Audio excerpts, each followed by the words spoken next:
والنيران.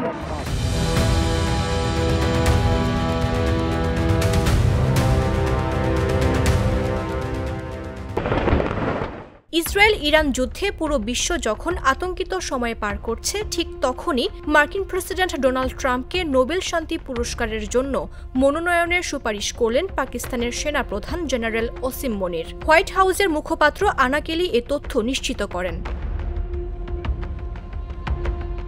আনা কেলি সাংবাদিকদের জানান, গেল মাসে ভারত ও পাকিস্তানের মধ্যে সম্ভাব্য পারমাণবিক যুদ্ধ প্রতিহত করার ক্ষেত্রে ট্রাম্পের কূটনৈতিক ভূমিকার প্রশংসা করেন মুনির, আর তাই তাকে নোবেল শান্তি পুরস্কারের জন্য মনোনয়ন চান তিনি।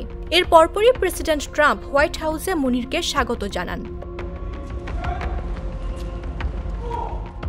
আনা কেলি আরও বলেন, জেনারেল মুনির মনে করেন ভারত পাকিস্তান পারমাণবিক উত্তেজনা প্রশমনে প্রেসিডেন্ট ট্রাম্পের ভূমিকা বিশ্ব শান্তির জন্য গুরুত্বপূর্ণ ছিল।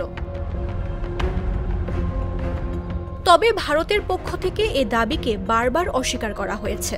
দেশটির পররাষ্ট্র মন্ত্রণালয় জানায়, গেল 22 এপ্রিল পাহেলগামের সন্ত্রাসী হামলার পর উদ্ভূত সামরিক উত্তেজনা হ্রাসে যুক্তরাষ্ট্র বা অন্য কোনো তৃতীয় পক্ষের কোনো ভূমিকা ছিল না। নোবেল শান্তি পুরস্কার সাধারণত 4টি মূল ক্ষেত্রে অবদান রাখার জন্য প্রদান করা হয়ে থাকে: অস্ত্র নিয়ন্ত্রণ ও নিরস্ত্রীকরণ, শান্তি আলোচনার প্রচেষ্টা, গণতন্ত্র ও মানবাধিকার রক্ষা এবং একটি সুসংগঠিত ও শান্তিপূর্ণ বিশ্ব গঠনের কাজ করা। তবে মার্কিন প্রেসিডেন্ট ডোনাল্ড ট্রাম্পকে নোবেলের মতো পুরস্কারের জন্য মনোনয়ন দেয়া হয় কিনা তা দেখতে তাকিয়ে থাকবে পুরো বিশ্ব।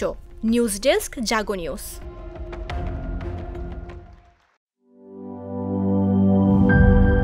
এই ঈদে জামা জুতো অ্যাক্সেসরিজের ডিসকাউন্ট।